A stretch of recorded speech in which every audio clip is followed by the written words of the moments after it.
Get her out of my OR. Dr. Julian Price didn't lower his voice. He didn't even turn around. He said it the way a man says, get the dog off the couch, flat final, and without a single flicker of doubt that he would be obeyed. Every pair of eyes in that trauma bay swung toward Mia Roberts, and not one of them moved to defend her. Not one on.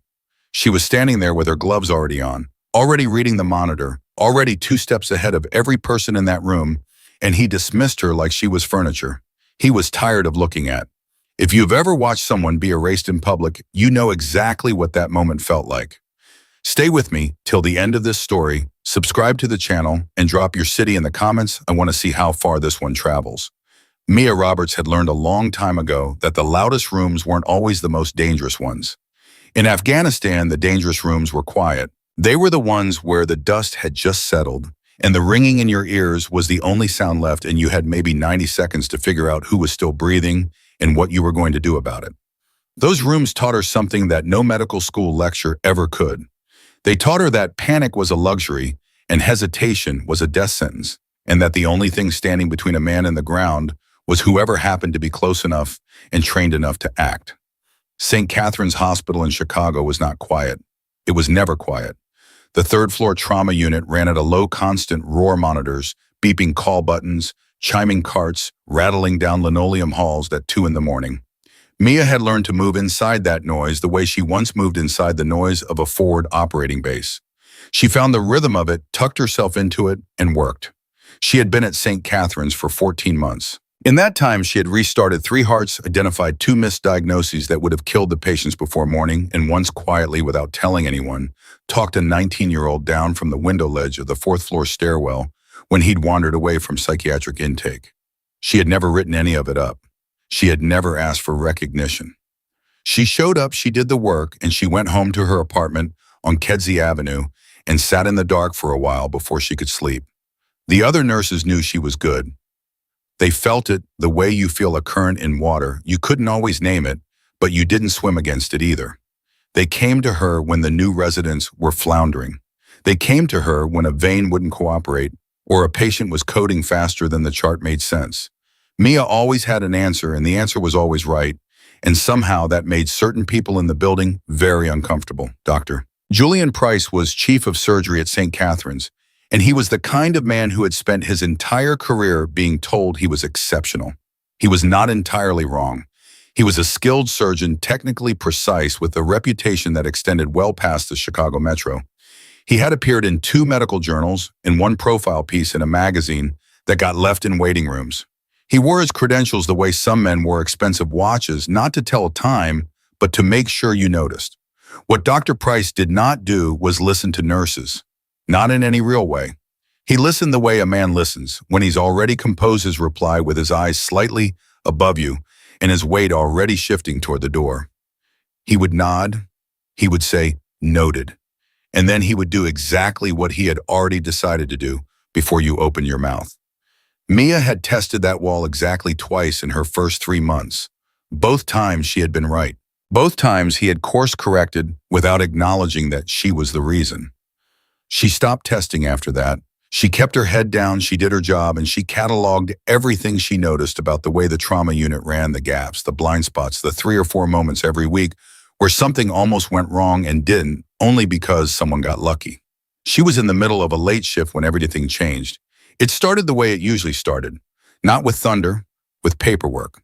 She was at the nurse's station on the 3rd floor entering discharge notes on a hip replacement that had gone textbook when the radio call came through from the ambulance bay.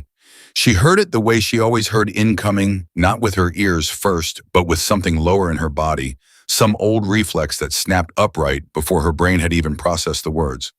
Blast injury, adult male, military, ETA 4 minutes. She was already moving. The charge nurse that night was Donna Hale, a 20-year veteran who ran the floor with the energy of a woman who had personally outlasted every crisis the hospital had ever thrown at her. Donna caught Mia's eye across the station and gave her the kind of nod that meant she'd already called it in, and Price was on his way down and someone needed to set up Trauma Bay 2 right now. Mia set it up. She did it the way she always did, fast, thorough, in the right order.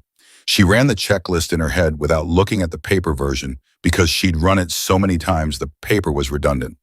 Blood pressure cuff, airway cart, 2 large bore, IV lines already primed. O negative on the way from the blood bank, ultrasound machine, wheeled in and powered on. She was checking the crash cart when the doors blew open and they brought him in. His name was Sergeant Jake Lewis, and he was 34 years old, and he looked like a man who had been standing too close to something that didn't care whether he lived or died.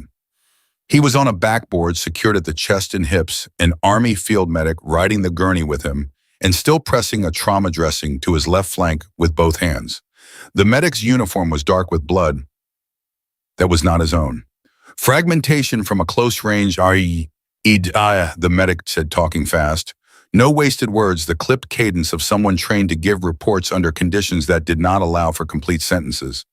Abdominal penetration left side of BP was 60 over palp in the field, got 1 unit of whole blood during transport, responded partially.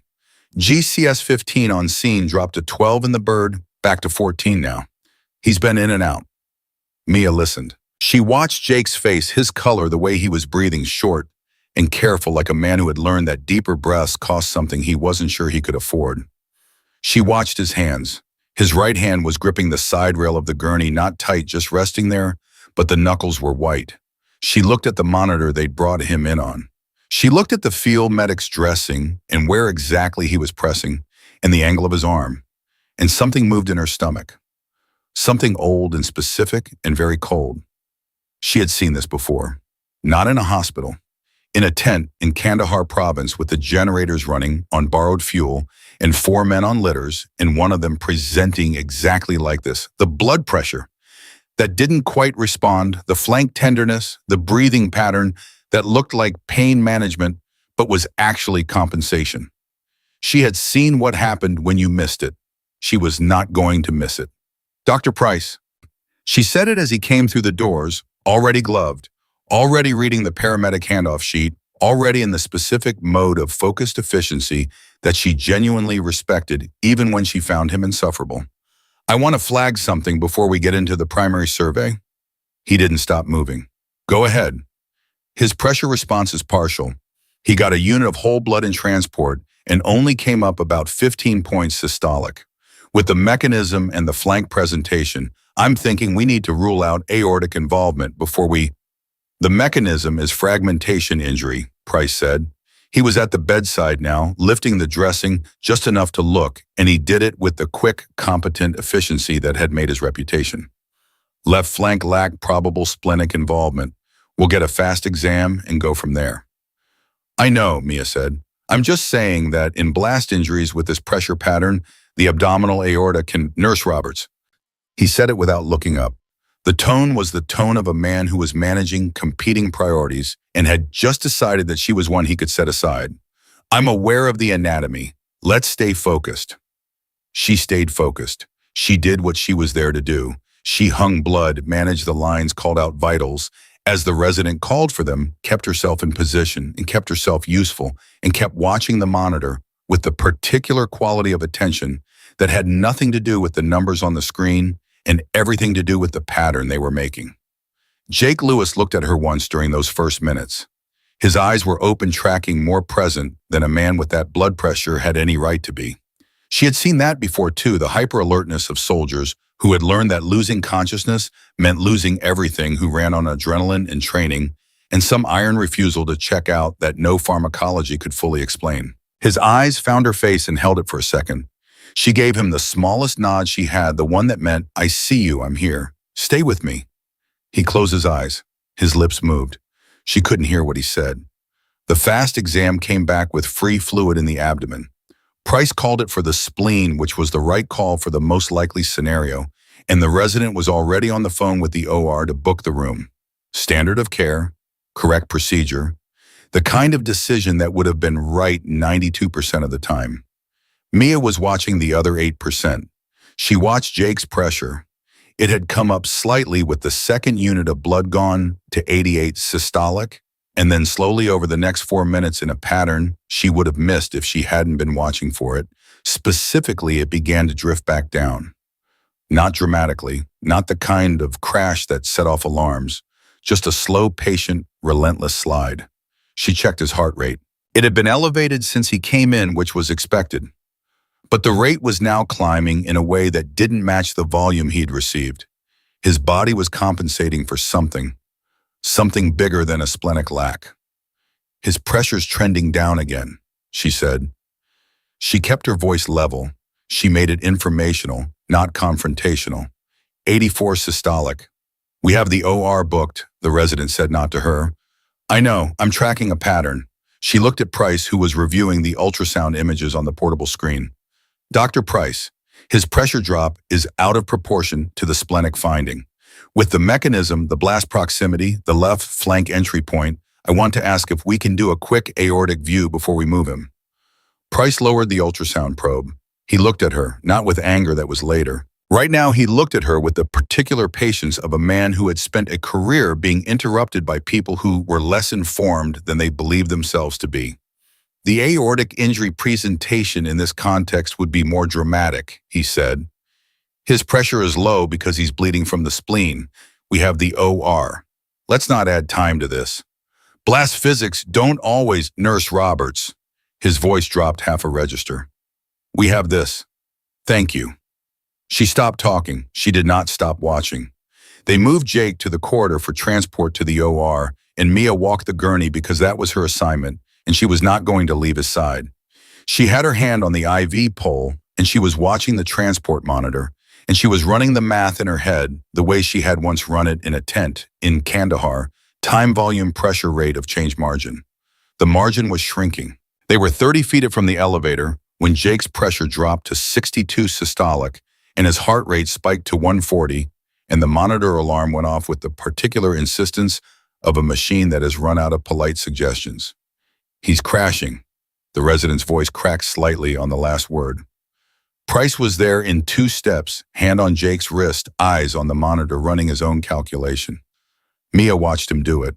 She watched his face. She saw the moment the math stopped adding up the way it was supposed to. Get me an ultrasound. His voice had changed. The patience was gone. This was the other version of him, the one that appeared when the situation stopped cooperating with his expectations. It was not a bad version. It was actually the version she respected most.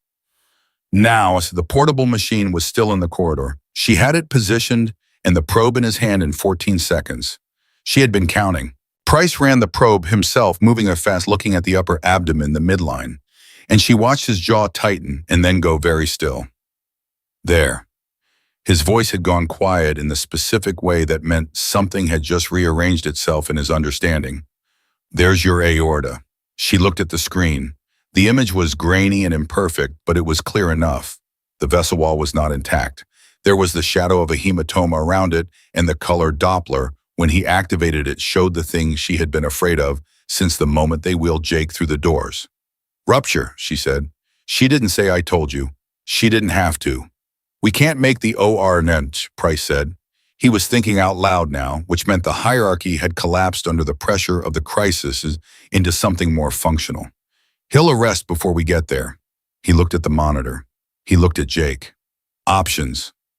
Resuscitative endovascular balloon occlusion, Mia said. She said it cleanly, without inflection, without the slightest suggestion that she was doing anything other than presenting a clinical option. REBOA, Zone 1. It'll buy us the time to get him to the table. That's not a standard nursing aspire. I know what it is, she said. I've placed 4 of them. 2 in the field, 2 during my trauma fellowship rotation at Bethesda. I can walk you through my hands, or I can hold, and you can do it. Your call, Dr. Price. We have maybe 3 minutes. The corridor was silent except for the monitor alarm and the distant sound of the hospital continuing to be a hospital around them, indifferent to what was happening in this particular 30-foot stretch of hallway. Price looked at her. It was a different look than any he had given her before. There was no patience in it. There was no dismissal. There was just the raw, undecorated question of a man who was measuring what he knew against what the situation required. Talk me through your training, he said. 32 months combat theater forward surgical team, Joint Base Bagram. Placed 4 Reboa catheters in field conditions, 0 complications. Board certified EMTP. I have a trauma surgery fellowship certificate from Bethesda Naval that is not recognized in civilian practice. which is why I'm a nurse and not a PA. She paused one beat. I've been watching this presentation since he came through the doors. I'm not guessing.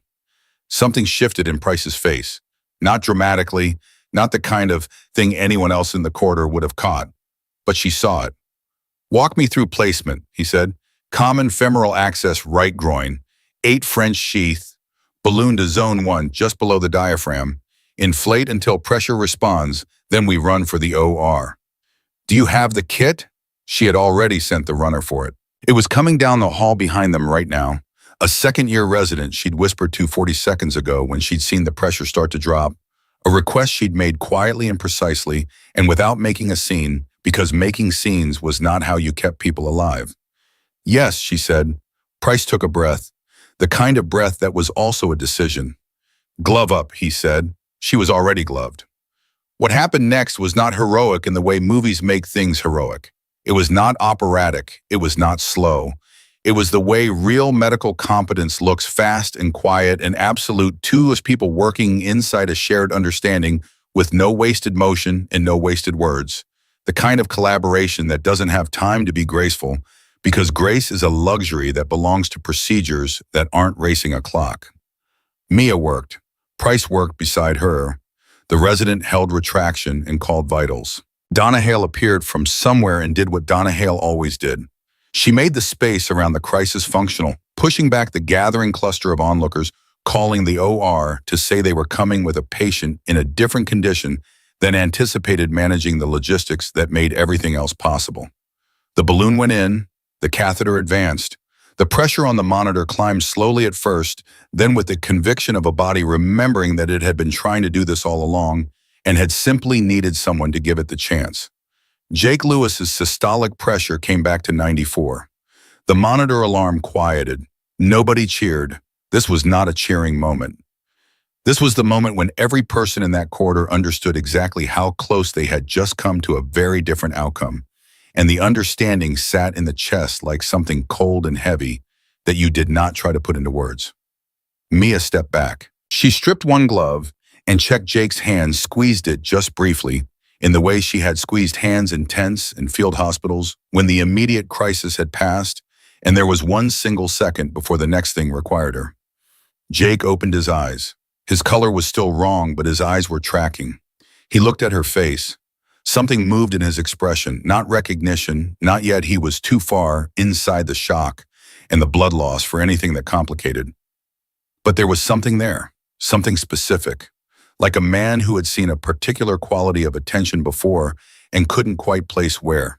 His lips moved again. This time she was close enough to hear it. You're not just a nurse, he said. His voice was barely there, thin and rough, but the words were clear. Are you? She looked at him for one moment. Just one. Let's get you to surgery, she said. Stay with me.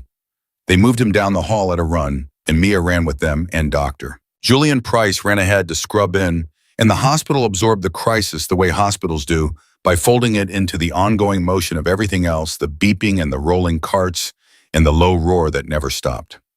But in that corridor, in the 14 seconds between the balloon going in and the gurney starting to move, something had shifted in the air that no one who was there that night would be able to explain cleanly afterward. Something had been seen that could not be unseen. And that was only the beginning. The OR doors closed behind them, and Mia stopped walking. She stood in the corridor outside OR 3, still in her gloves, and she felt the specific decompression that came after a crisis, the way a diver feels the pressure change on ascent, slow, physical and slightly disorienting. Her hands were steady. They were always steady. That was the thing people didn't understand about the way she had been trained. The shaking came later, if it came at all, and it came in private, and she had learned to let it move through her without making it mean anything.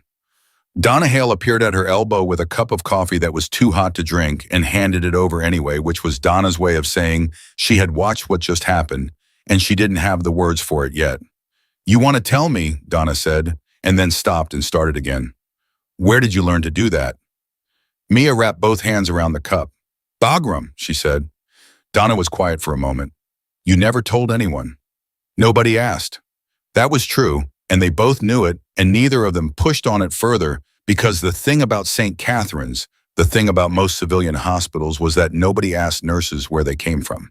You came from nursing school, you came from your certification, you came from whatever box the hiring paperwork put you in, and the box said nurse, and the box was where you stayed. Mia had been in the box for 14 months, and she had not said a word about what was outside it, and the night had just torn the box open in a corridor on the third floor in front of 6 witnesses, and she could already feel the shape of what was coming. She drank the coffee, she went back to work. She had 4 other patients on her chart, and the night was not finished with her yet. The resident who had held retraction during the R.E. Boa placement, a second year named Marcus Webb, 28 years old, the kind of young doctor who was still at the stage of his training where he was more afraid of being wrong than he was of anything else, found her at the medication station an hour later. He stood there for a moment without saying anything, which was how she knew he had something real to say. "I looked it up," he said finally. "The RBOA placement protocol, the Zone 1 positioning, the pressure targets." He paused. "You did everything right, every single step." "I know," she said. She wasn't being arrogant. She was being accurate. "Price is going to want to talk to you," Marcus said. "After the OR, he stopped. He didn't say much after you placed the catheter. He just went quiet, which for him is that's not normal." "I'll be here," she said. Marcus nodded and started to leave and then turned back. "Can I ask you something?" "You can ask." "When you first flagged the aortic presentation, before anyone else was thinking about it, how did you know?" She thought about that for a moment, not because she didn't have an answer, but because the answer was complicated in ways that didn't fit neatly into a hallway conversation with a second-year resident at 2 in the morning. "In the field," she said carefully, "you learn to read what the body is trying to tell you before the numbers confirm it. The numbers are always late. They're the body's announcement that something has already been happening for a while. You learn to hear the earlier version." Marcus looked at her like she had just said something in a language he very much wanted to learn. "Is that something you can teach?" he said. She looked at him for a moment. "Go check on your other patients," she said. "Come find me at the end of your shift." He went. She watched him go, and she felt something she hadn't felt in a long time in this building, the particular sensation of being seen as someone with something worth learning from, rather than someone to be managed around. She filed it away and kept moving. Jake Lewis was in surgery for 3 hours and 40 minutes. She knew because she checked the OR board twice during the night, not because there was anything she could do about it, but because she had placed the catheter that was keeping him on the table, and she had made him a promise in a corridor, and she did not make promises she didn't intend to keep. The board updated to recovery at 4:52 in the morning. She was doing discharge paperwork when Price came out of the OR. He still had his surgical cap on and his mask pulled down around his neck, and he looked the way surgeons looked after a long case, not depleted exactly, but recalibrated, as if the concentration required had burned off everything non-essential and left only the structural version of him. He stopped at the nurse's station and he looked at her and she looked back at him, and neither of them spoke for a moment that was longer than it should have been. "He's stable," Price said. "The balloon bought us what we needed. The aortic repair is solid." He paused. He would have arrested in the elevator. "I know," she said, another pause. Price was not a man who was comfortable with pauses. He filled them with authority on a normal day, with the particular velocity of a man who always had the next thing ready.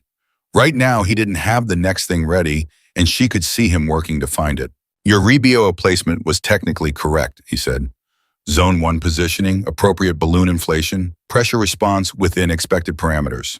He said it in the tone of a man reading an evaluation, which told her he was using clinical language as a scaffold because he hadn't found the other language yet.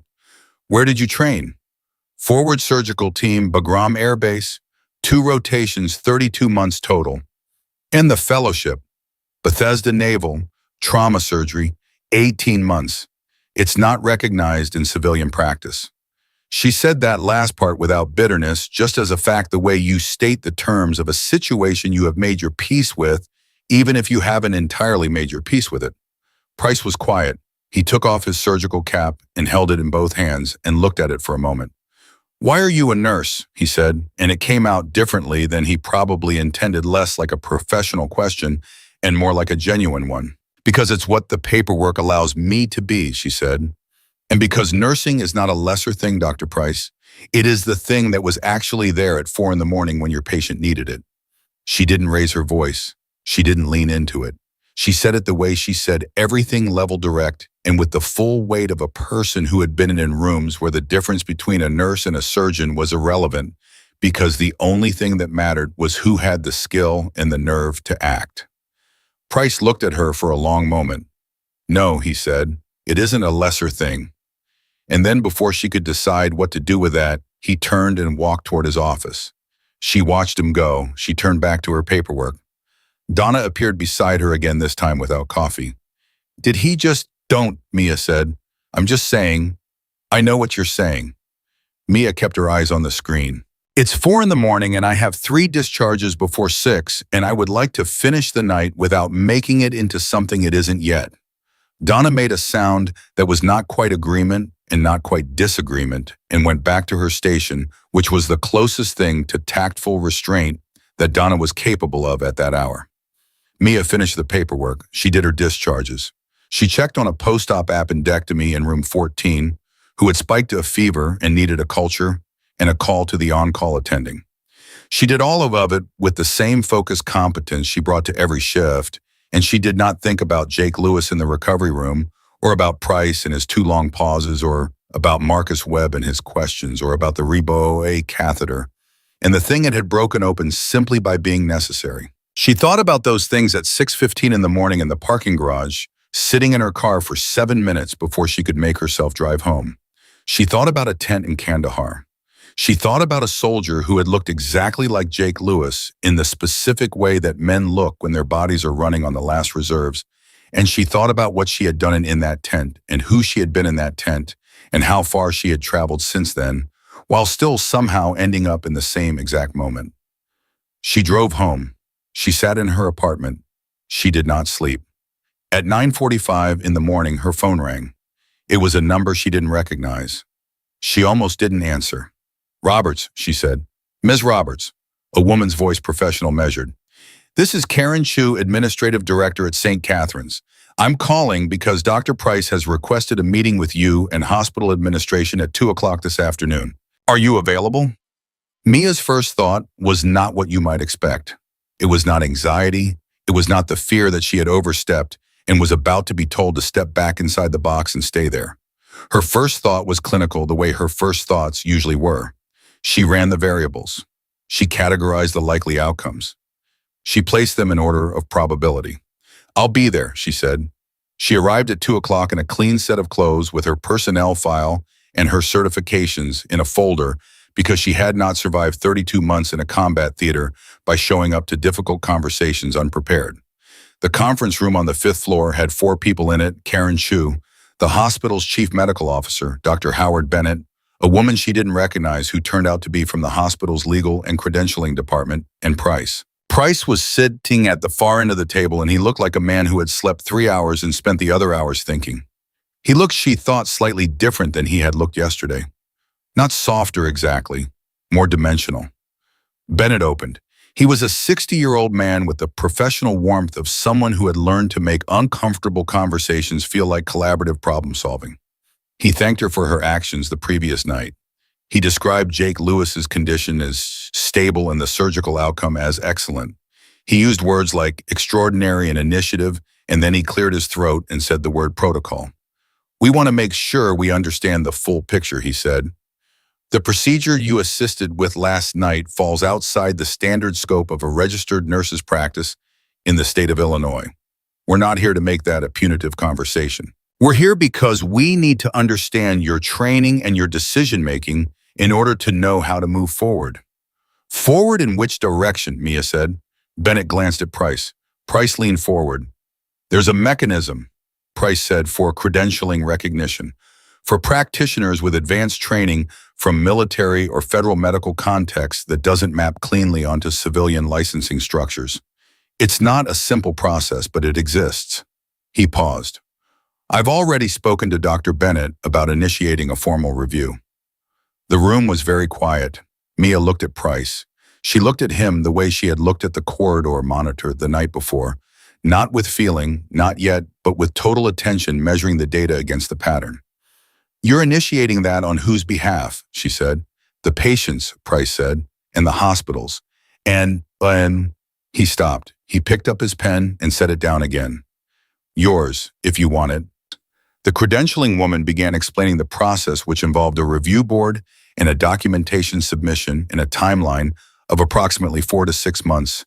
And Mia listened to all of it with the folder in her lap and her hands folded on top of it, and her face doing the thing her face did when she was processing something at a depth that she was not ready to bring to the surface. What she was processing was this: for 14 months, she had been invisible. For 14 months, she had done the work that needed doing and absorbed the dismissals and the condescension and the particular exhaustion of being competent in a room that had decided not to notice. And in the space of one night shift, one patient, one crisis that could not be managed by the hierarchy, because the hierarchy was running out of time, all of it had shifted. She did not trust shifts. Shifts could shift back. I have a question, she said when the credentialing woman had finished. Of course, Bennett said. Last night there were 6 people in that corridor when I placed the ReBOA catheter. 3 of them are staff here. In the 14 months I have been at this hospital, not one of those people had any idea what my training was, because not one of them had ever asked. She kept her voice even. She kept it factual. What I want to understand is whether what happened last night changes anything about the culture that made that invisibility possible, or whether it just changes the paperwork. The room absorbed that. Price was very still. The credentialing woman was looking at her pen. Bennett was looking at the table. It was Price who answered. That's a fair question, he said, and I don't have a complete answer for it yet. He met her eyes. But I think the fact that we're sitting in this room is a beginning. Beginnings can go in a lot of directions, she said. Yes, he said, they can. She left the meeting with the credentialing packet in her folder and the quiet, complicated weight of a conversation that had said more in what it didn't fully resolve than in what it did. She took the elevator down. She crossed the lobby. She was halfway to the exit when she heard her name. She turned. It was Marcus Webb. He was off duty in street clothes, a coffee in each hand, and he looked like he had been waiting. I was going to ask you something, he said, at the end of my shift, but then you left before I could in Nevada. He held out one of the coffees, and then I found out about the meeting, and He stopped. I just wanted to make sure you were okay. She looked at him for a moment. He was 28 years old, and he was still at the stage where his feelings showed on his face before he could arrange them, and right now his face said that he had watched something important happen the night before, and he was still trying to understand what it meant for the way he thought about medicine and about people who practiced it. She took the coffee. I'm okay, she said. The question I wanted to ask, he said, before, about whether you could teach what you know. He hesitated. I still want to ask that. Then come find me on my next shift, she said. She pushed through the exit doors into the afternoon, and the city was doing what Chicago did in October, cold and gray and indifferent and completely brutally real. She stood on the sidewalk for a moment with the coffee warming her hands, and she thought about Jake Lewis in the recovery room, and she thought about the meeting she had just walked out of, and she thought about Price's face when he said beginning. She did not know yet what she was going to do with any of it. She only knew that something had moved in the night in that corridor, and the thing that had moved could not be put back. She walked to her car. The wind came off the lake hard and straight, and she leaned into it the way she had learned to lean into things without bracing, without fighting, just forward, because forward was the only direction that had ever taken her anywhere. She did not know yet that Jake Lewis had been asking for her by name since 6 that morning. She did not know that the recovery room nurse had written it in the chart 3 times. She did not know that Jake knew exactly who she was and had known since the moment the anesthesia started to clear, and that what he carried from the place where they had first met was not just a name but a specific memory, the kind that gets burned into you when the circumstances of its making are extreme enough. She would find out soon. And when she did everything she had told herself about keeping her distance from her own past was going to require a different kind of courage than the kind she was used to. But that was coming. For now she drove home in the October cold, and for the first time in 14 months, she did not sit in the dark before she could sleep. She went directly to bed and she slept deeply, and she did not dream about the tent in Kandahar. She dreamed about nothing at all, which was for Mia Roberts its own kind of miracle. She came back on shift 2 days later and found a note in her locker. It wasn't typed, it wasn't on hospital letterhead. It was handwritten on the back of a recovery room intake form, the letters uneven and slightly too large, the kind of handwriting that belonged to a person who had written it, while their hand was still not entirely cooperating with their intentions. It said 3 words and a room number. It said, "Please, room 318. She stood at her locker and read it twice. She already knew who it was from. She folded it in half and put it in her scrubs pocket and went to the nurse's station to pull her assignment for the night. Room 318 was not on her assignment. She told herself that was fine. She told herself she would finish her shift and check in on him as a courtesy, the way nurses did with post-op patients who had been through significant events. She told herself it was professional. She told herself a lot of things in the first 2 hours of that shift, and none of them were entirely convincing because the note was still in her pocket and she could feel the weight of it in the specific way that small pieces of paper can carry weight when they come from the right person at the wrong time. She lasted until 9:47 before she went to room 318. She knocked once and pushed the door open, and Jake Lewis was awake, sitting up at about 30 degrees because the surgical team had not yet cleared him for anything steeper, and he looked considerably more present than he had in the corridor 2 nights ago. The color had come back into his face in the uneven way it does after significant blood loss. Not all at once, not evenly, but enough. His eyes were clear, and they found her the second she came through the door, and they did not let go. "I wasn't sure you'd come," he said. "I almost didn't," she said, which was true, and she said it without softening it because she had found a long time ago that honesty was faster than tact and usually kinder in the end. He almost smiled. His jaw was tight from the IV in his left arm and the effort of holding himself upright, but something in his face shifted toward a smile anyway. "You look exactly the same," he said. She pulled the chair from the corner and sat down, which was not something she typically did in patient rooms because sitting meant staying, and she had learned to be careful about what she committed to. But she sat because this conversation was not going to happen standing up, and they both knew it. "I look 4 years older," she said. "No," he said. He said it simply, not as a compliment, just as a correction. "You look exactly the same. Same eyes, same way you had when you were deciding whether a situation was going to kill someone, or not." She looked at him. She measured what she was feeling and found that it was complicated in the specific way that only things involving the past could be complicated layers she hadn't touched in a long time, and the layer on top wasn't the one she wanted to show. "Tell me what you remember," she said. "Kandahar province, March 4 years ago. Our convoy hit a pressure plate, IED, about 8 clicks outside the wire. 3 casualties, 1 critical. That was Sergeant Danny Reyes, abdominal trauma, femoral bleed, unconscious at the scene." He paused. He was watching her face with the focused attention of a man recalling something he had replayed many times. "They got us to the FST at Bagram, and the surgeon on call was 2 procedures deep, and the other medic on shift had his hands full with casualty too. And you were there." She was very still. "You were the one who stayed with Danny," he said, "for 4 hours. You did things that field medics are not supposed to do. But you did them anyway, and Danny Reyes is alive today and has 3 kids in San Antonio and coaches his daughter's soccer team on weekends." He stopped. His voice had gotten rough at the end of that. He let it settle before he went on. "I never forgot your face. I tried to find you afterward. The unit rotated out, I got reassigned, and then I got hurt again on a different mission. And by the time I was recovered, the trail was cold." She said nothing for a moment. She was thinking about Danny Reyes, which she did sometimes, not often, but sometimes on certain kinds of nights when the distance between what she had done in the field and what she was allowed to do here felt wider than usual. She had not known his name after. She had not known what happened to him. You didn't always get to know. That was one of the harder truths of field medicine. You made the call, you did the work, and then the rotation happened, and the war kept moving, and the people you fought for disappeared into the afterward that you never got access to. 3 kids, soccer in San Antonio. She breathed. "Danny made it through 3 more months in theater," she said, and her voice was steady because she made it steady. "I heard that much before I rotated out. I didn't know about after." "He's doing well," Jake said. "He asks about you sometimes. He doesn't have a name to put to the memory either. He just calls you the one who stayed." She looked down at her hands in her lap for a moment. Just a moment.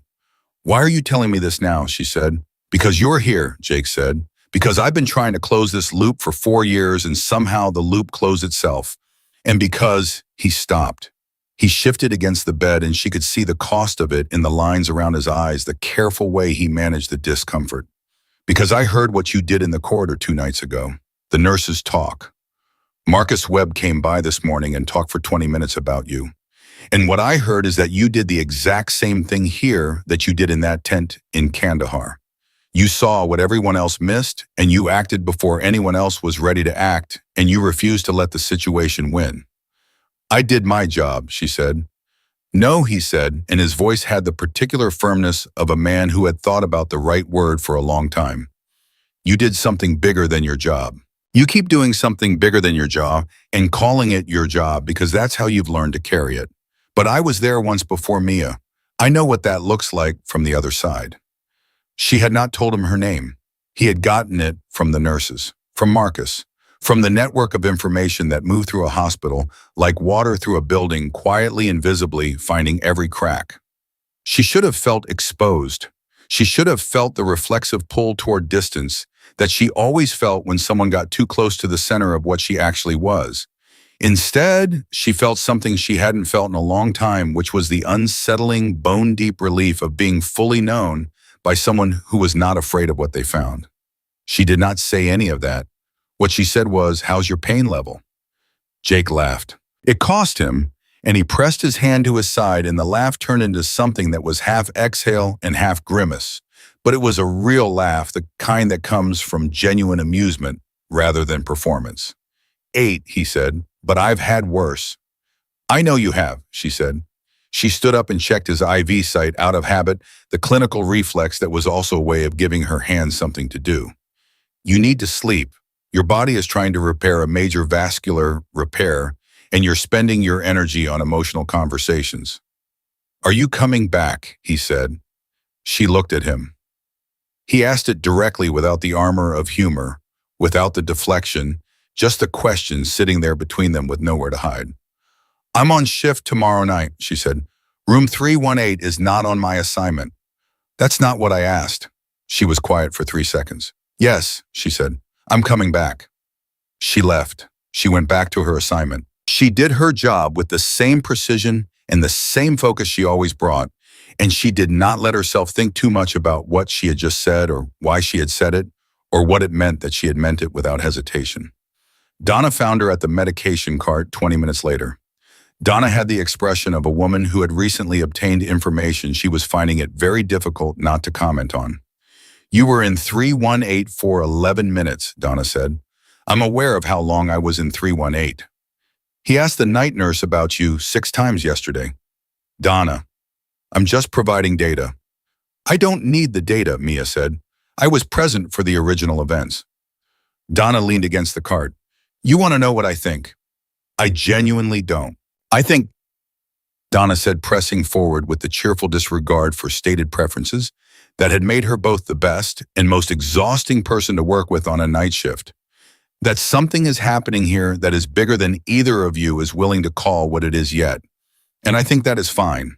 But I also think that a man asked for you by name 6 times from a hospital bed, and you went to see him and you stayed for 11 minutes, which is 10.5 minutes longer than you have ever voluntarily spent in a patient's room that was not actively in crisis. Mia looked at her. Are you finished? Almost, Donna said. Price has also been asking about you. That one landed differently. Mia set down the medication she was prepping. What do you mean asking about you, she said. Not like that, Donna said. Professionally, he's been talking to Bennett. He was in credentialing this morning for 2 hours. Marcus said he spent most of his afternoon office hours on the phone with someone at Bethesda Naval. She paused. He's pushing the credentialing review. Hard. Apparently he called in a favor with someone on the Illinois Medical Board. Mia looked at the medication in her hand. She put it down. She picked it up again. Why, she said, because he's a man who was wrong about something significant, and he processes being wrong by fixing the structural conditions that allowed him to be wrong. Donna said it with the authority of someone who had worked with Julian Price for 9 years. That's how he apologizes. He doesn't say sorry. He makes institutional changes. Mia thought about Price in the conference room. His pen, the way he had said beginning. That's a very particular way to live, she said. It's a very particular man, Donna said. But in this case, I'm not sure it's the wrong approach. She finished her medications. She moved through the rest of the shift with the information sitting in her. And the information changed the texture of the night slightly, the way a shift in barometric pressure changes the texture of the air. You couldn't see it, but you could feel it in the way things moved. At 12:30 in the morning, the thing that changed everything happened in the way that things that change everything usually happened at St. Catherine's. Not with a warning, not with a buildup, but with an alarm and running feet in the particular compression of time that emergency medicine imposed without asking permission. The call came from the step-down unit on the 4th floor. Pediatric transfer, 7-year-old female post-op day 2 from an appendectomy, presenting with altered mental status and dropping pressure. The on-call pediatric resident had responded and was in over his head and had called for attending backup, but the attending was in the OR and the backup attending was not in the building. And the resident's voice on the overhead page had that specific quality of controlled panic that Mia recognized the way a pilot recognizes certain sounds from an engine. She was already moving before the page finished. She took the stairs because the elevator was too slow, and because her body remembered that stairs were what you used when time was the variable you could not afford to waste. She came through the 4th floor door and went straight to the room, and the resident, whose name tag said Dr. Chen, looked at her with the expression of a man who had been hoping for a more senior cavalry and was recalibrating very fast. BP is 78/40, he said. She was fine at 10 o'clock. Post-op labs were normal. Temp spiked to 102.8 90 minutes ago, and I treated it as standard post-op fever, and now, Mia was at the bedside. The girl was small and very pale, and her name on the wristband said Lily, and she was 7 years old, and her eyes were open, but not tracking with the specificity of consciousness.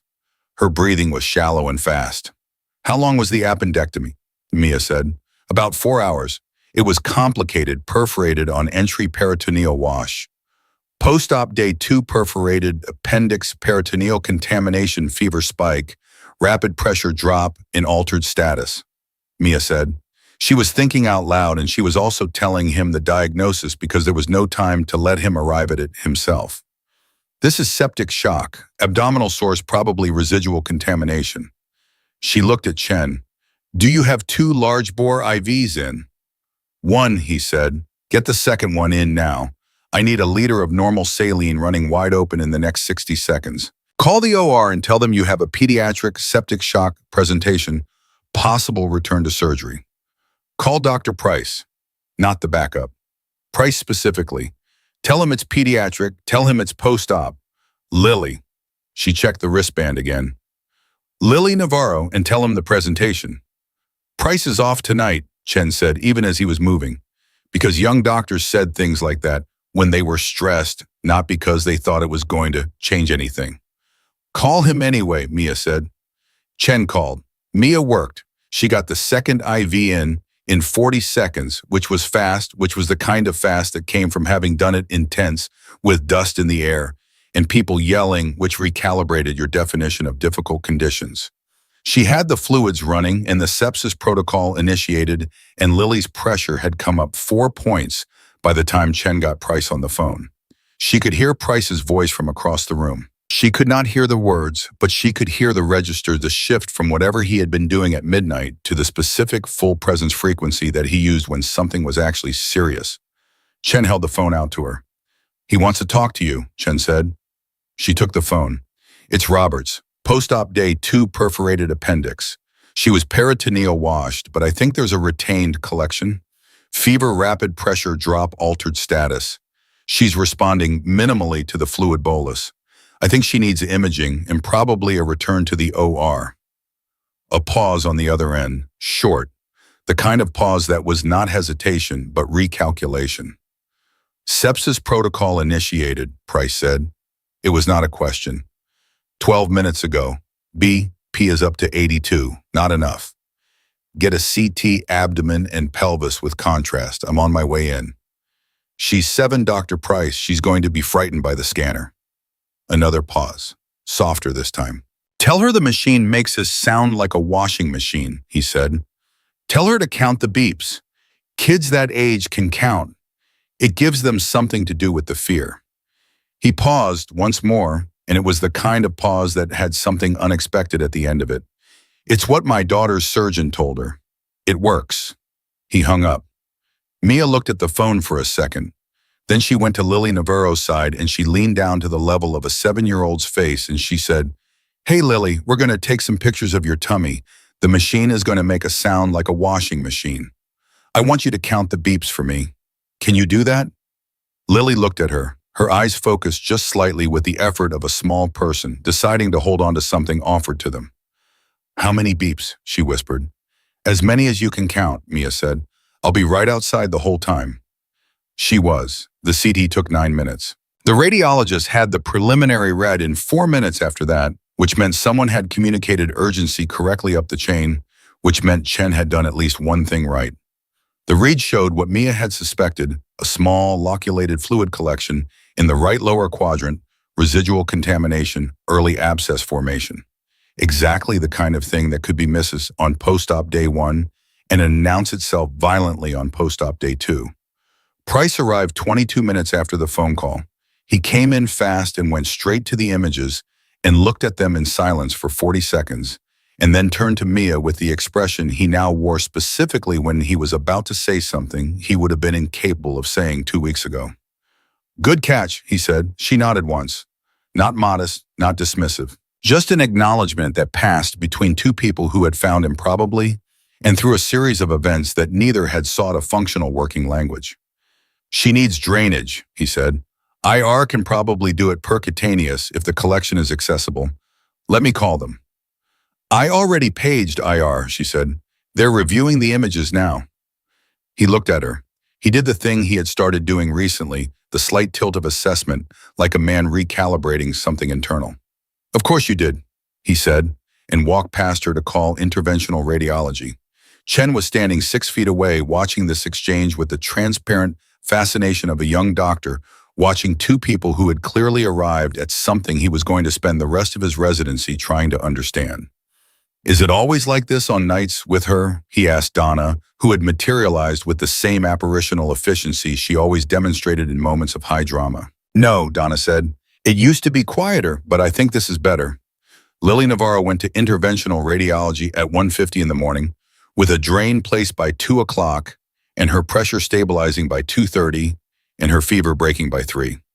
She was awake enough by 3:15 to ask for her mother, which was the specific threshold of recovery that told you the crisis had turned. Mia sat in the hallway outside the IR suite for 11 minutes while they finished the procedure, and she thought about Jake Lewis in room 318 with his 3 words on a recovery room form, and she thought about Price calling in favors at the Illinois Medical Board, and she thought about Danny Reyes coaching soccer in San Antonio without knowing her name. She thought about the note in her pocket. She thought about what it meant to be seen, really seen, not as a job title or a credential or a box on a hiring form, but as the actual complete thing. You were the combat and the training and the 14 months of keeping your head down and the 4 years of carrying something heavy without anyone to help you carry it. She thought about all of it, and the hallway was quiet, and the hospital roared around her at its low constant frequency, and for the first time in a very long time, she did not feel like she was doing any of this alone. She stood up when the IR doors opened. She went back to work. She had a long time left in this shift, and she was not done yet, and the night, as it always did, still had things it hadn't shown her. But somewhere in the space between Lily Navarro counting, washing machine beeps, and Jake Lewis asking her if she was coming back, and Price driving in from wherever he lived at midnight, because the situation required it, something had assembled itself out of the scattered pieces of the last 2 weeks into a shape she was only beginning to recognize. She was not invisible anymore. And the question now was not whether that was true. The question was what she was going to do with it. The credentialing packet sat on Mia's kitchen table for 4 days before she opened it. She walked past it every morning when she made coffee. She walked past it every night when she came home from shift. She had carried it out of that 5th floor conference room with both hands and set it down on the table, and then proceeded to treat it the way you treat a conversation you are not quite ready to have, with careful, deliberate distance and the specific kind of awareness that comes from knowing exactly where something is without ever looking directly at it. On the fifth day, she made coffee, sat down, and opened it. It was 47 pages. Credentialing review boards operated on the principle that thoroughness was a form of respect, which was admirable in theory and exhausting in practice. There were sections for military service records and for continuing education documentation and for letters of recommendation and for a personal statement that was limited to 2 pages and described in the instructions as an opportunity to contextualize your training trajectory in relation to your current practice environment. She read that phrase 3 times. Contextualize your training trajectory. She had placed 4 Rebo catheters under fire and kept men breathing with equipment held together by training and will, and she was being asked to contextualize it in 2 pages for a review board that had probably never been within 4,000 miles of a forward surgical tent. She closed the packet. She drank her coffee. She opened it again. She started with the personal statement. She wrote the first line and deleted it. She wrote a second line and deleted it. She had written field reports under mortar fire casualty assessments at 2 in the morning with the generators failing equipment logs in conditions that would have made most people give up on record keeping entirely. She was not a person who struggled with words. But this was different because the audience was different and the stakes were different, and because something about putting the truth of what she had been and what she had done into civilian language felt like a translation that might lose what mattered most in the conversion. She was on her 3rd attempt at the first paragraph when her phone rang. It was Jake. He had been discharged from room 3-184 4 days ago. His surgeon, not Price, a colleague of Price's, who handled post-op follow-up, had cleared him for light activity and a slow return to outpatient care. He had given Mia his number on a second recovery room form, this one face up on her chair at the nurse's station, which meant Donna had definitely been involved in the delivery. She had put the number in her phone without deciding what she was going to do with it. "You're doing the personal statement," he said when she answered. She looked at the open packet on her kitchen table. "How do you know that?"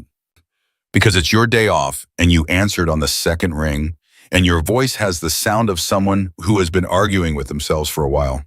He paused. "Am I wrong?" "You're not wrong," she said. "Tell me what you have so far." She looked at the screen. She looked at the 2 deleted lines. "Nothing." "Read me what you deleted." She nearly said no. The reflex was immediate, the same reflex that had kept 14 months of silence at St. Catherine's, the same one that had kept her from telling anyone about Bagram, the same one she had been living inside for so long. She had stopped noticing it was a reflex and started thinking it was just who she was. She read him the 2 deleted lines. He was quiet for a moment. Then he said, "Start with Danny." She sat very still. "Not by name," he said, "but start with a patient.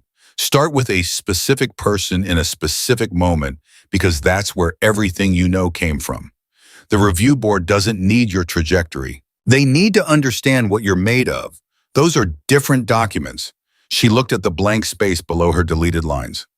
She started with a patient. She wrote for 2 hours without stopping, and what came out was not the careful clinical language of a professional review, but something raw and more honest, and she recognized when she finally read it back, more true than anything she had written in years. It was 2 pages. It was exactly what the form asked for, and entirely unlike anything the form expected. She sent it to Jake. She did not know why she did that. She did it before she thought about it, the way you sometimes act correctly before your caution can intervene. He called her back in 20 minutes. "Send it," he said. "I haven't checked it against the formatting requirements." "Mia." His voice was level and certain in the way she had come to understand was his version of the same quality she had, the trained steadiness that came from learning to hold ground in situations that pushed hard against the holding. "Send it, exactly as it is. Don't edit it down to something they're comfortable with. Let them be uncomfortable. That's how things change." She submitted the packet that evening, all 47 pages plus her 2-page personal statement, and she pressed submit with the same quality of commitment she brought to clinical decisions, not recklessly, not after enough deliberation to become paralysis, but at the precise moment when she knew enough, and waiting longer would only be a way of pretending she didn't.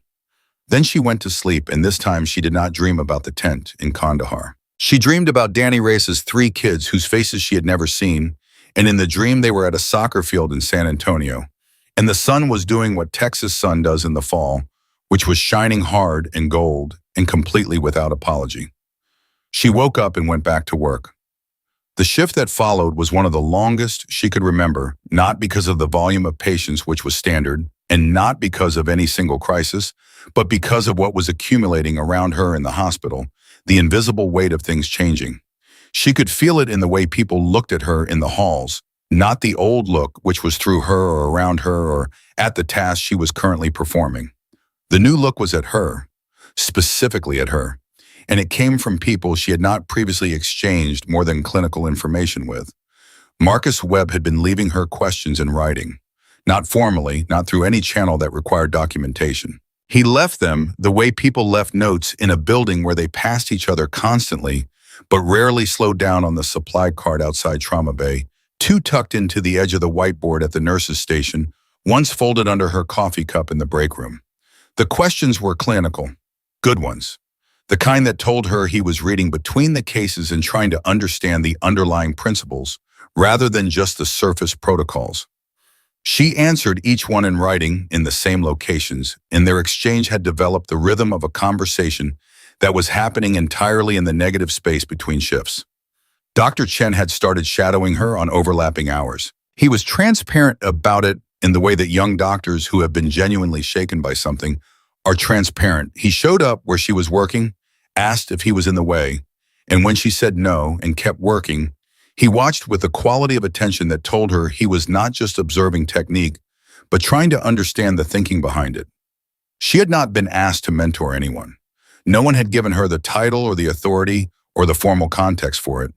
It was simply happening the way things that are needed tend to happen when the conditions allow for them. Price noticed. She knew he noticed because on the third day she was answering one of Marcus's notes at the nursing station, and Price walked past and slowed down and looked at what she was writing, and then looked at her and said nothing and kept walking. But the nothing he said was a particular kind of nothing. It was the nothing of a man who has noticed something and approved of it and does not know yet what to do with the approval. She was thinking about all of this on Thursday afternoon when she went to the hospital cafeteria on her break, which she rarely did because the cafeteria was loud and she preferred the relative quiet of the parking garage. But she had gotten 3 hours of sleep and she needed the coffee they kept on the good burner near the far wall. She got her coffee and turned around, and Jake Lewis was sitting at a table by the window. He was in street clothes.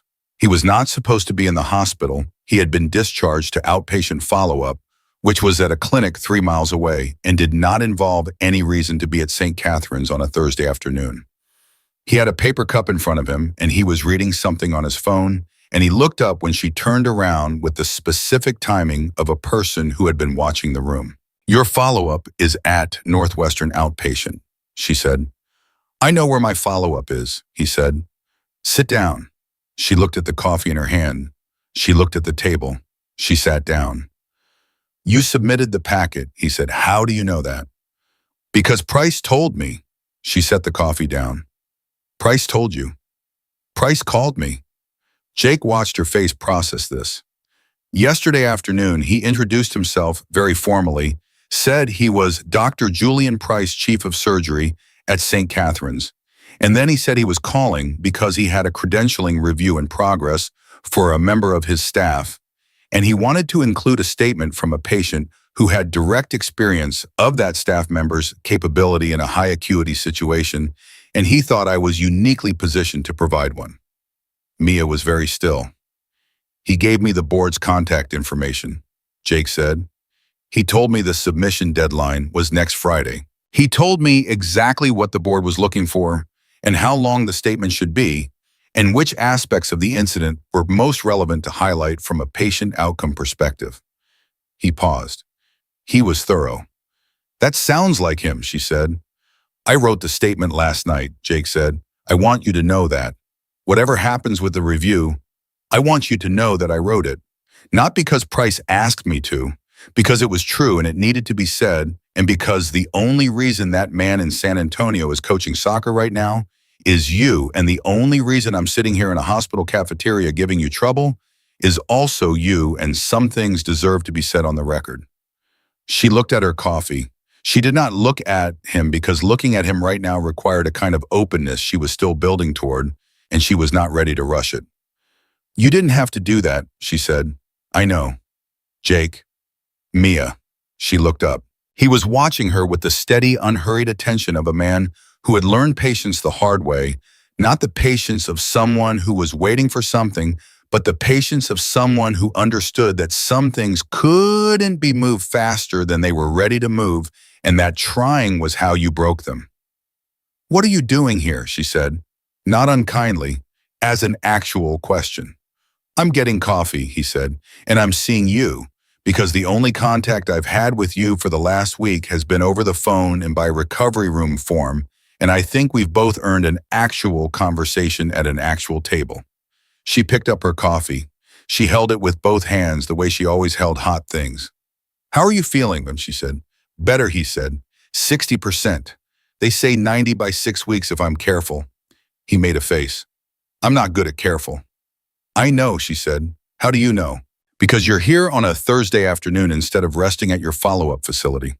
She looked at him over the rim of her cup. That's not careful. He almost smiled. Noted. He turned his cup on the table one slow rotation. Can I ask you something? You can ask. When all of this is done, the credentialing review, the paperwork, the institutional process, what do you want? Not what's available to you.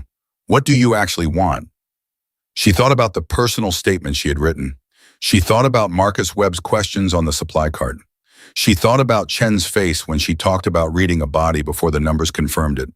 She thought about Lily Navarro counting washing machine beeps in the dark of an imaging machine, holding on to the number because someone had given her something concrete to grip. I want to be useful in the way I'm actually useful, she said, not in the way the job title defines. I want to be able to teach what I know to people who need to learn it. I want the next resident who has a patient crashing in a corridor to have already heard about this, about what to look for and why it matters, before they're standing there with no net. She paused. I don't need the recognition. I need the access. Jake looked at her for a long moment. Then that's what you fight for, he said. Want the credential as a status marker, as an access mechanism. Yes. Okay. He said it the way he said most things, simply without ornament, with the full weight of someone who had decided something. Then I'm going to make sure that statement I wrote says exactly that. She started to say something and her pager went off. She looked at it. Trauma incoming Bay 2. She was already on her feet. I have to go, she said. I know, he said. Go. She was halfway to the door and she stopped and turned back. He was watching her. He always seemed to be watching her. Not the surveillance kind of watching, not the evaluation kind, the kind that came from caring what happened to a person. Thank you, she said, for the statement. Thank you for Kandahar, he said. She went. She moved fast down the corridor and through the double doors and back into the machinery of the hospital, and behind her the cafeteria returned to its normal volume and its normal indifference, and Jake Lewis sat for another few minutes with his paper cup before he got up and went back to wherever he was supposed to be. The incoming case was a 61-year-old man named Gerald Park, who had been brought in from a construction site with crush injury to the lower left leg and declining pressure, and the specific combination of vital signs that told Mia the second she looked at the monitor that this was not only an orthopedic problem. She was in the bay when Price arrived, and they worked in the now familiar cadence they had arrived at, not smooth, yet not effortless, but functional in the way that two people are functional when they have been through enough together to trust each other's instincts, even when they haven't had time to explain them. She called the compartment syndrome before the resident did. Price confirmed it on exam without comment and booked the OR.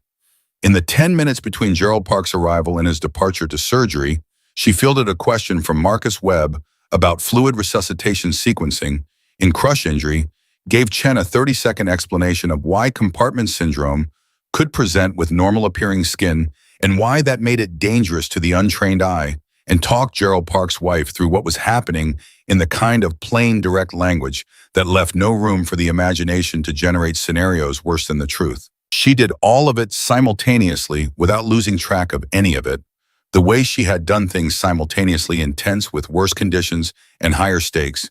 And when the gurney went through the OR doors, she stood in the corridor for exactly 4 seconds before turning back to the board. Price passed her on his way to scrub in. He slowed just slightly, not a full stop, the acknowledgement of a man in motion. Good catch on the compartment, he said. Teach it. She looked at him. To who? To everyone, he said. Put together a case review. I'll get you the room. He kept walking. Friday afternoon, residents and nursing staff both. He was almost through the door. You've been teaching it informally for 2 weeks. Time to do it formally. The door closed. She stood in the corridor with the overhead lights doing what they always did, and the hospital doing what it always did around her. Donna materialized. Donna always materialized. Did he just... Yes, Mia said. He gave you a room. He gave me a room.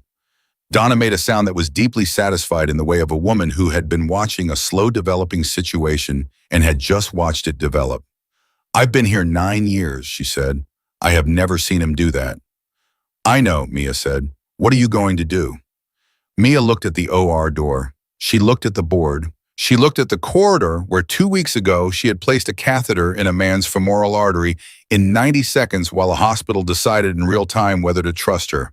I'm going to prepare a case review, she said. She picked up her chart. She went back to work. Her hands were steady. They were always steady. But underneath the steadiness, something was assembling itself, not loudly, not dramatically, but with the quiet certainty of a structure that has finally found its correct alignment. The parts had all been there for years. The training, the knowledge, the 14 months of invisible work. All that had been missing was someone to open the room and say, come in. The room was open now. She was not going to waste it. She spent 3 days preparing the case review. She did not do it the way she had seen case reviews done at St. Catherine's, which was PowerPoint slides with bullet points, and a moderator who read from the screen in a room that was half asleep by the third case.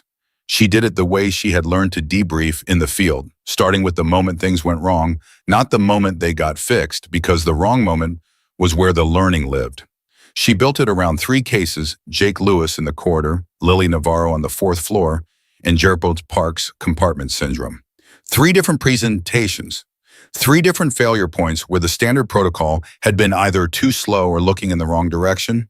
3 moments where someone paying a different kind of attention had changed the outcome. She wrote it out longhand first the way she used to write field reports, because longhand forced her to slow down enough to find the precise word rather than the approximate one.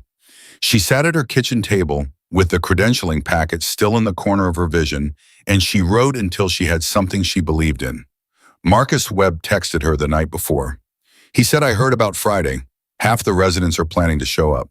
That's not a normal case review attendance rate. She texted back, tell them to bring questions, not polite ones. He sent back a single word, understood. She slept well that night, better than she had slept in months, which she recognized as the particular rest that came not from the absence of difficulty, but from having made a clear decision about how to meet it. Friday afternoon came fast. The conference room on the 3rd floor held 40 people if they pushed the chairs close, and when Mia walked in, at 1:58 there were 43 people in it and 3 more standing against the back wall. She recognized most of them.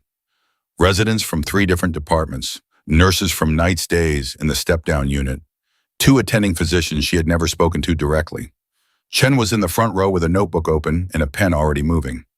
Marcus was beside him, leaning forward on his elbows, the posture of someone who had been waiting for this specific hour for longer than the last 3 days. Donna was in the back row. Donna had the expression of a woman attending something she was personally responsible for, which was not strictly accurate, but was not entirely inaccurate either.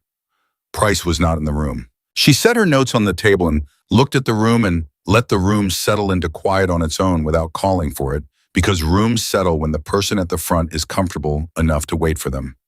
I'm not going to use slides, she said. I'm going to tell you 3 stories, and I want you to stop me when something doesn't make sense, not after. During, because in the situations I'm going to describe, during was the only window that mattered. The room was completely quiet. She started with Jake, not from the beginning, not from the ambulance bay in the radio call. She started from the moment his pressure failed to respond to the first blood unit, because that was the moment that contained the lesson. She described what she had seen and what it had told her, and why the standard interpretation of the data had pointed toward the spleen while her reading had pointed past it. And she described it in plain language, without hedging, without the false modesty that she had watched other educators use to seem approachable. Because false modesty in medicine was a luxury that patients could not afford. She talked for 6 minutes before anyone interrupted. It was a resident she didn't know well, a first-year named Kim, who raised her hand partway and then committed to it fully when Mia looked at her. "The pressure responds to volume," Kim said. "You said it was out of proportion to the finding. How do you calibrate that? Like, what's the internal reference point? Is it a number or is it a hello?" She searched for the word. "A feeling." "Both," Mia said. "The number is the entry point. The feeling is what you build after you've been present for enough numbers. You can't skip to the feeling, but you can start building it faster than most people do if you're intentional about it." She looked at Kim. "What's the expected pressure gain per unit of whole blood in a hemodynamically unstable adult?" Kim said the number. It was right. And Jake Lewis got how much? 1 unit in transport. And his response was 15 points systolic. Kim paused. She did the arithmetic out loud slowly. "That's below expected response." "By how much?" "By about 40%. Another pause. That's significant." "That's the number," Mia said. "The feeling is what you develop when you have seen that discrepancy enough times to recognize it before you finish the calculation. But the calculation comes first. Always. You don't skip the number and call it instinct. You do the number until the number becomes automatic, and then you start noticing what comes just before the number. That's the sequence." The room had the quality of attention that she recognized from the best moments in the field. Not passive, not simply waiting to receive information, but actively processing people, turning what they were hearing against their own experience, checking it for fit. She moved to Lily Navarro. She described the fever presentation, the rapid pressure drop, the altered mental status on post-op day 2 after a perforated appendix with peritoneal contamination. She walked through the reasoning that had led to sepsis and the fluid collection and the IR drain, and she talked about the decision to call Price specifically rather than the available backup. "Why Price?" Marcus asked. It was not a challenge. It was the genuine question of someone who had seen the outcome and wanted to understand the decision tree. Because this was a specific situation that required someone with both the surgical judgment to assess the imaging quickly and the authority to get IR moving at midnight without pushback, she said. Matching the call to the capability isn't about hierarchy. It's about efficiency. The goal is the patient. The question is always, who gives you the best chance for the patient right now? "But you didn't know he would come in," Chen said. "He was off." "I knew he would come in," she said. "How?" She thought about how to say it accurately. "Because I had watched him for 14 months, and the version of Price that exists when something serious is actually in front of him is different from the version that exists when he's managing routine decisions. I had seen both versions enough times to know which one would respond to a 7-year-old in septic shock." She paused. "Know your people, not just their credentials, their actual character under pressure. That information saves time in critical moments." The room absorbed that. She could see people cataloging it, not just the clinical content, but the deeper architecture underneath it, the understanding that medicine happened between people as much as it happened to patients. She was in the middle of Gerald Park in the compartment syndrome when the conference room door opened. Price came in. He had clearly come directly from somewhere clinical. He still had his ID badge clipped at his chest and the slight compression around his eyes that came from a day that had already had difficulty in it. He stopped inside the door. He looked at the room, at the 43 people in the 3 against the wall, at the quality of attention in the space at Mia standing at the front without slides and without notes in her hand. He went to the back wall and stood. He crossed his arms. He listened.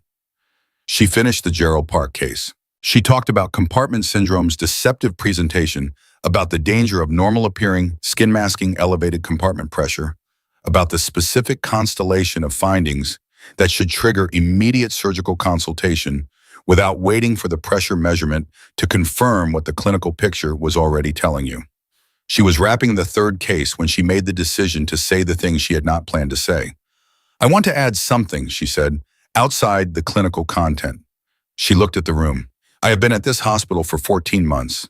In that time, I have identified by my own count 11 presentations where early escalation would have changed the course of care. In most of those cases, I said something. In some, I didn't because the culture I was working in had taught me clearly enough that the information would not land. She kept her voice even. That is a system problem. Not a people problem, a system problem. And system problems are fixable if the people inside the system decide to fix them. She paused. What I want you to take from today is not just the clinical content.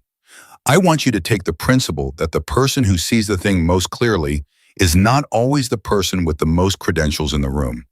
Your job is to build a practice where the information gets to where it needs to go, regardless of where in the hierarchy it originates. Because the patient doesn't care about the hierarchy, the patient cares about the outcome. The room was absolutely still.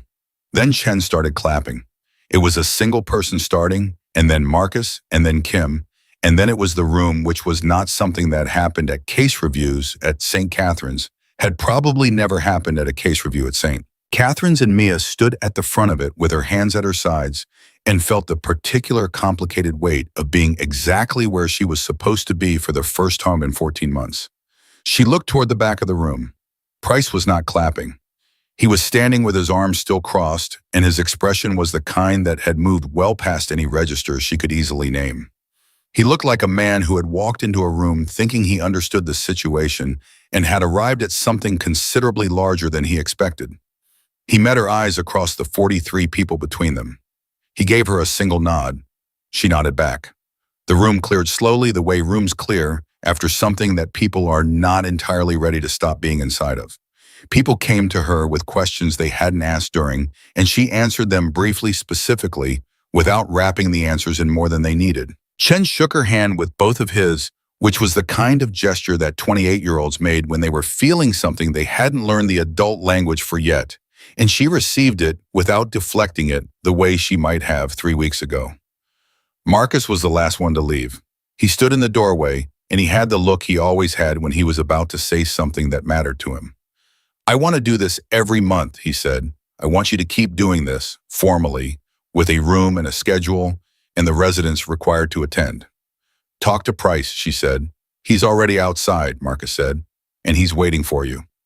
She picked up her notes. She went into the hallway. Price was there, leaning against the wall across from the conference room door, with his arms uncrossed now and his hands in his pockets, which was the most relaxed posture she had ever seen him hold in a clinical setting. 46 people, he said. I counted 43. 3 came in after you started. They stood in the hallway and listened through the open door. He looked at her. I've been doing grand rounds at this hospital for 7 years. I have never had 3 people listen from the hallway. She waited. She had learned that Price always had more to say than his opening sentence suggested, and that interrupting the space between the sentences made him revert to the formal version of himself, which was less useful than the dimensional version. The credentialing board called Dr. Bennett this morning, he said. Her hands tightened slightly on her notes. She kept her face level. They reviewed the packet, your personal statement, your military documentation, the letters of recommendation. He paused. My letter, Sergeant Lewis's letter. What did they say? They're convening an expedited review. 4 to 6 months is the standard timeline. They've moved this to 6 weeks. He said it without inflection, but she had learned to hear what Price didn't inflect, the things he considered settled, the things he was not going to perform emotion around because the facts were sufficient. There's a mechanism for provisional advanced practice authorization during the review period. Bennett has already signed it. She stood very still for a moment.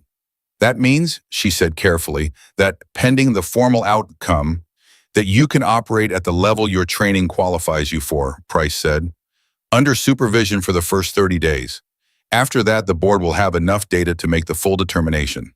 He looked at the conference room door. After today, I don't think they're going to need 30 days. She looked at the floor for a moment, not from weakness, from the need to put the feeling somewhere manageable before she spoke again, because the feeling was significant and she was not ready to display it unedited in a hospital corridor at 3 in the afternoon. Why did you push this? She said. The credentialing review. Bennett's provisional authorization. Love it. You didn't have to. Price was quiet for a moment. Not the performing patience quiet of the old version of him. The thinking quiet. Because a man was dying in my corridor, he said, and I was the person with the authority to act, and I was looking in the wrong direction. And the person who was looking in the right direction did not have the authority, and so for approximately 4 minutes, authority and competence existed in different people, and during those 4 minutes, the margin was shrinking. He said it simply, not self-flagellating, not excessively humble, just factual in the way that he was factual about clinical events. That is a correctable condition. I corrected it. She looked at him. That is the clearest apology I have ever received, she said. It wasn't an apology, he said. I know, she said. That's what made it clear. Something moved in his face that in another man she would have called the beginning of a smile. Her pager went off. She looked at it and then looked at him. Incoming trauma, she said. Go, he said. I'll be right behind you. She went. She moved down the corridor and through the double doors and into Trauma Bay 2, where the paramedics were already transferring a 48-year-old woman who had been in a car accident on the Dan Ryan and was presenting with chest and abdominal pain and a pressure that was doing what pressure did when the situation was serious, declining, patient, relentless. She was at the bedside before the paramedic finished the handoff.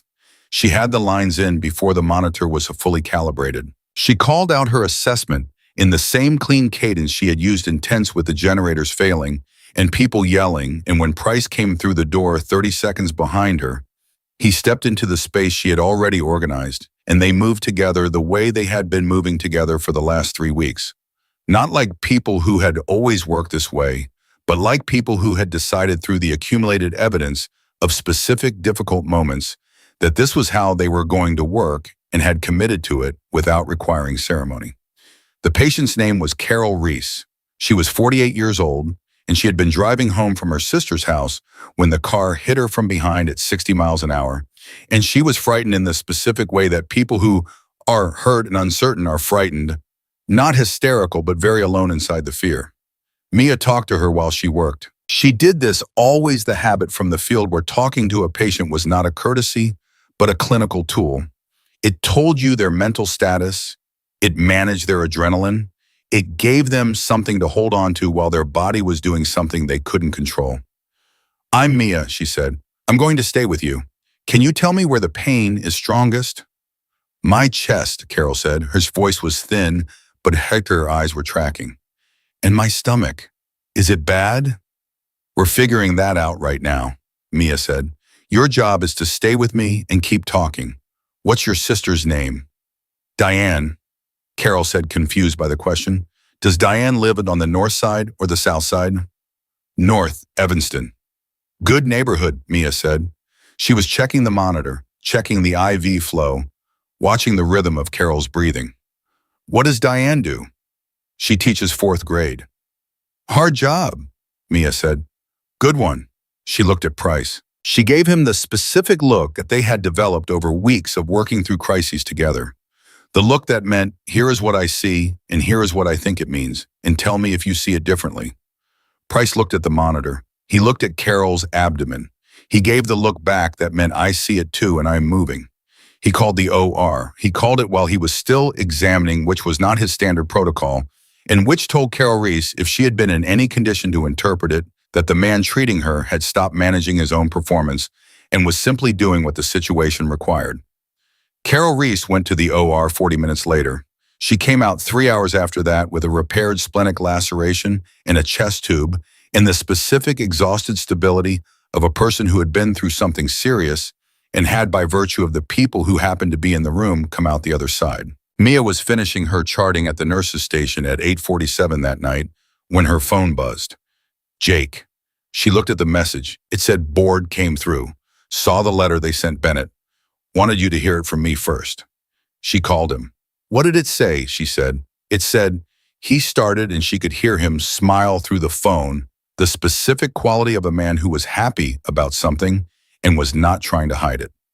That the Review Board for Illinois Advanced Practice Credentialing has approved the provisional authorization with a recommendation for expedited full review and that the preliminary assessment of the submitted documentation indicates that the applicant's training substantially exceeds the threshold for the requested credential.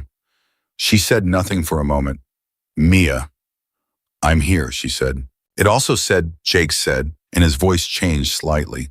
Still warm but more careful, that the personal statement was, "And I'm reading directly among the most compelling documentation of clinical competency under adverse conditions the board had reviewed in the current year." He paused. "You told the truth about Danny, about Kandahar, about all of it." "You told me to," she said. "I told you to start with a patient," he said. "You did the rest." She put the phone down on the station for a moment. She looked at the board. She looked at the corridor where Carol Reese's chart was still updating. She looked at the conference room at the end of the hall where 46 people had been quiet in the specific way that people are quiet when they are genuinely learning something. She picked the phone back up. "I want to ask you something," she said. "Ask." "The night you came to the cafeteria," she said, "you said you'd been trying to close the loop for 4 years. Is it closed now?" He was quiet for a moment, not the uncomfortable kind, the kind that had something real at the end of it.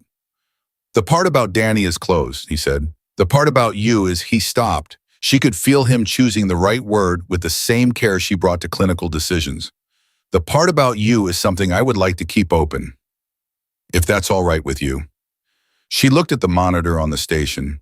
She looked at her hands. They were steady as they always were. But something underneath the steadiness was moving in a way that she recognized and was not afraid of, which was itself remarkable, because it had been a very long time since anything underneath the steadiness had moved, and she had not tried to stop it. "That's all right with me," she said. She hung up. She sat for a moment. Then she stood, and she took the chart in front of her, and she began to write the kind of notes that she had always been capable of writing, complete, precise, and carrying in every word the full weight of someone who knew exactly what she was doing and why it mattered. Donna appeared at her elbow.